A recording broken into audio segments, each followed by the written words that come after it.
balita, kinumpiska ng Bureau of Customs ang 13 luxury vehicles ng mga diskaya kaninang madaling araw dahil bigo umanong isumite ang mga kaukulang papeles nito sa ibinigay na palugit. Pagpapaliwanagin din ng BOC ang ilan nilang tauhan kung bakit nakalusot ang mga mamahaling sasakyan. Nakatutok si Jomer Apresto.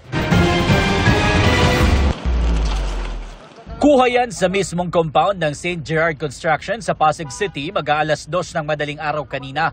Isa-isang inilalabas sa mga luxury vehicle ng pamilya Diskaya para dalhin sa tanggapan ng Bureau of Customs sa Maynila.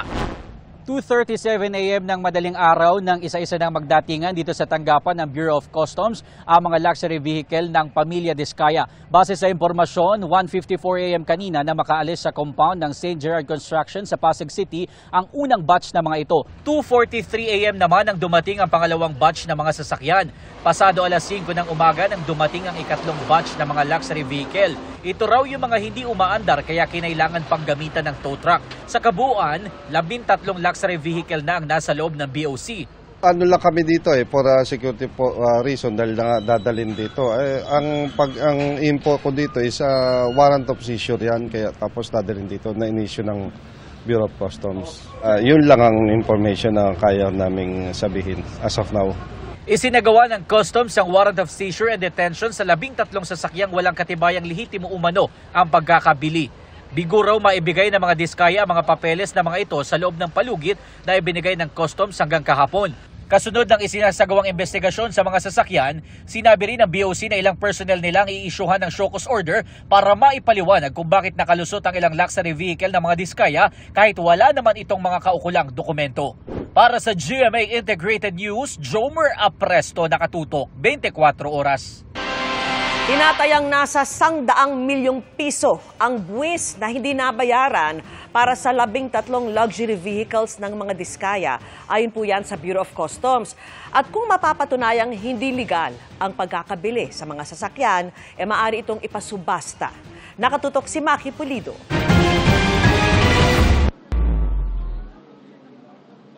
Dahil tinatayang aabot ng 22 million pesos itong Rolls-Royce Cullinan ng mag-asawang contractor na Curly at Sara Diskaya, tansya ng Bureau of Customs, nasa 33 million pesos dapat ang binayarang buwis para dito. Pero isa ito sa mga luxury vehicles ng mga Diskaya na wala nang import permit, wala pang certificate of payment o patunay na may binayarang buwis. Sa 30 luxury vehicles ng mga Diskaya, 13 rito may problema sa mga dokumento.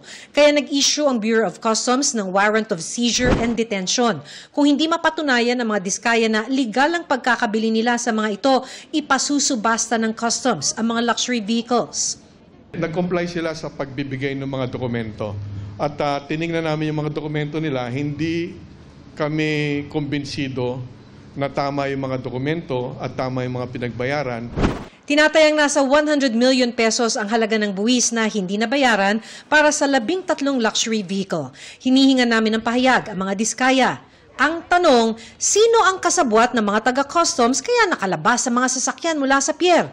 Pinagpapaliwanag daw ang 10 customs examiner, appraiser hanggang deputy collector. Kailangan natin bigyan ng paggalang yung tinatawag na due process. So as the first part ng due process na yan, binibigyan natin ng pagkakataon magpaliwanag. Maaari na raw i-release ang 17 iba pang luxury vehicle ng mga Diskaya pero may kasulatang kung lumabas sa post-audit na kulang ang nabayarang buwis, kailangan bayaran ito. Maliban sa mga Diskaya, sabi ng Customs, iimbestigahan na rin nila ang mga sasakyan ng iba pang personalidad na nadadawit sa mga maanumalyang flood control project. Nagkataon lang na una yung Diskaya dahil yan yung pinaka-high profile case nitong mga nakaraang buwan. Meron din kami mga isa-submit by Friday sa ICI. Kinakailangan naman namin makipag-ugnayan at mag-cooperate sa ICI para iisa naman po yung takbo ng investigation. Para sa GMA Integrated News, Maki Pulido, nakatutok 24 oras. Lumabas na may ghost project din sa mga health center. Naungkat yan sa pagdinig ng Senado sa budget ng Health Department. May pasilidad din ang kagawaran na nakakontrata sa kumpanya ng mga Diskaya na hindi pa nagagamit kahit bayad na. Nakatutok si Mab Gonzales. Ultimo sa health centers, may mga nabayaran pero hindi natapos na proyekto. Yan ang ibinunyag ni Health Secretary Teddy Herbosa sa budget hearing ng Senado kanina. Nadiskubre yan ni Herbosa matapos tingnan ang mga kontraktor na ibinunyag ni Pangulong Bongbong Marcos na nasa likod ng Ghost Flood Control Projects. Pinahanap ko rin yung mga kontraktor na present ni Presidente. Sabi ko, meron na bang ginawa? So may nadiskubre ako, isa na bayaran na, pero hindi completed. So meron din ako nakita. So there's a similar modus po na nakita po ninyo? I had to inspect. So nakakita And ko. to be fair, Pero this is hindi over itong- 10 years. This is yes, over 10 years. Itong sinasabi kong nakita ko, 2020. Okay. Sa 2020 So you're saying ho na there was a facility na merong contractor na bayaran siyang kompleto pero wala pong nabuo na facility. Nabuo naman, pero hindi tapos. Hindi tapos. Hindi tapos, kaya hindi rin magamit, hindi rin mabigyan ng Pero line. nabayaran. Yes, nabayaran. They're not allowed to walk away. There's no such thing. Do you think may collusion dito, kagaya ng DPWH, na ilan sa mga opisyal ninyo maaaring sa regional level, provincial level, may collusion, may sabwatan dun sa kontraktor para sa gawa ng mga projects na ito, Secretary? Yan po ang aking conclusion din. Kasi kung ang engineer na nag-inspect from our side, binigyan siya ng clean bill na completed, mababayaran siya.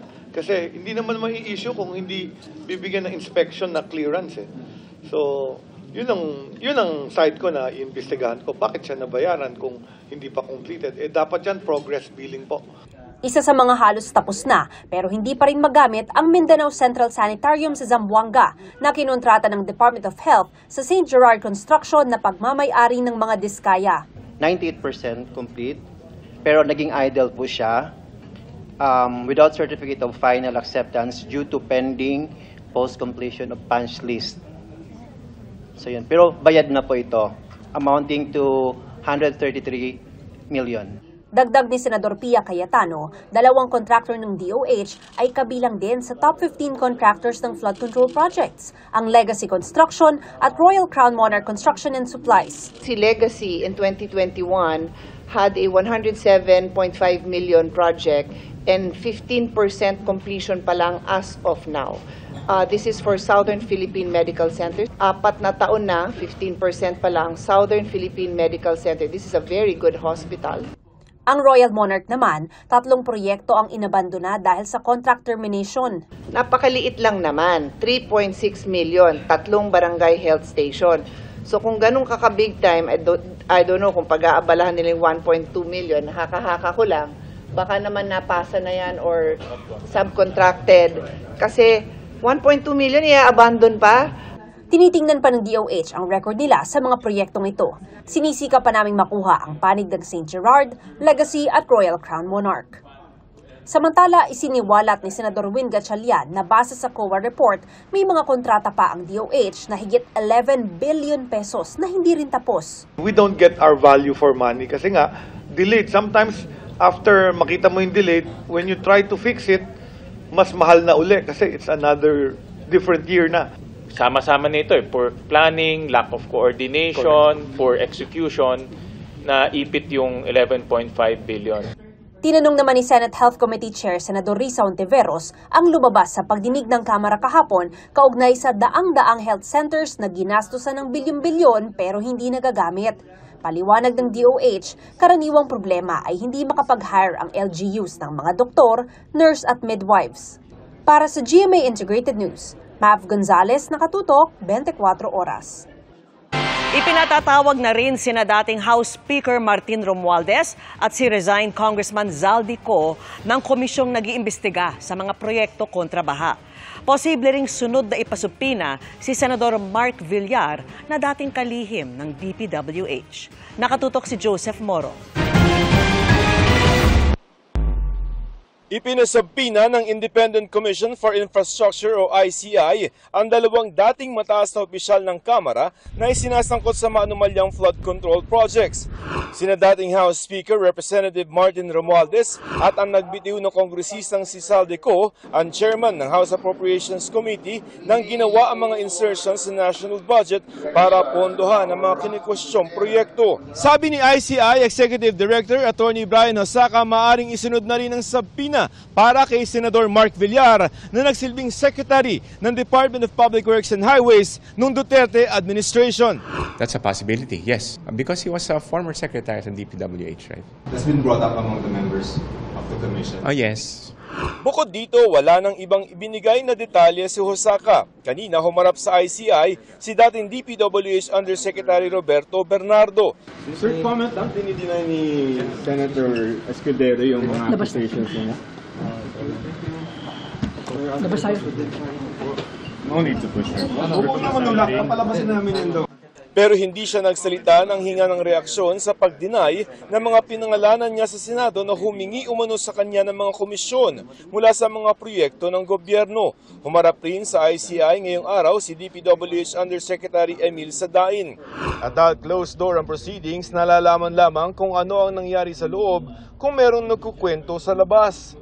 Tinanong namin ng ICI tungkol sa mga panawagang buksan ito sa publiko. The commission has not discussed that yet, but I probably ask them about that because they know about the request that it be live stream. Para sa GMA Integrated News, Joseph Morong, Nakatutok 24 Oras. Isasama na po ng Department of Justice ang ilang miyembro ng pamilya Villar sa investigasyon nito sa mga flood control project sa Las Piñas. At nakatutok si Salima Refran. May 5 taong umupo bilang kalihim ng Department of Public Works and Highways si Senador Mark Villar noong Duterte administration. Sabi ngayon ni Justice Secretary Jesus Crispin Remulla, mula daw nung panahong yun, nakuha ng pinsan niyang buo ang mga kontrata sa infrastructure project sa Las Piñas, ang balwarte ng kanyang pamilya. Because of that prohibited interest with his cousin being the contractor in Las Piñas. Mga sir, gano'ng karami? 18 billion worth of projects. 18 billion? Billion. 18.5 ang sabi sa report. But we have to flesh it out. Sabi ni Remulla, hindi lang daw limitado sa flood control projects ang napunta sa pinsan ni Villar. Lahat ng klaseng project yan. Whatever, ano maisip mo, yun na yun. Kasama yan, lahat, in the menu. From school buildings to roads to asphalt overlay to revetments, lahat yan, kasama yan. Dahil dito, iniimbestigahan siya ngayon ng Department of Justice. And also a senator, ano yan kasama yan sa relationship na hindi dapat nangyayari. Di ba? Kasi you have something to do with the, with the way that the money is involved. When you vote for a budget, kasama ka na ron. When you participate in the budgeting process, kasama ka na ron.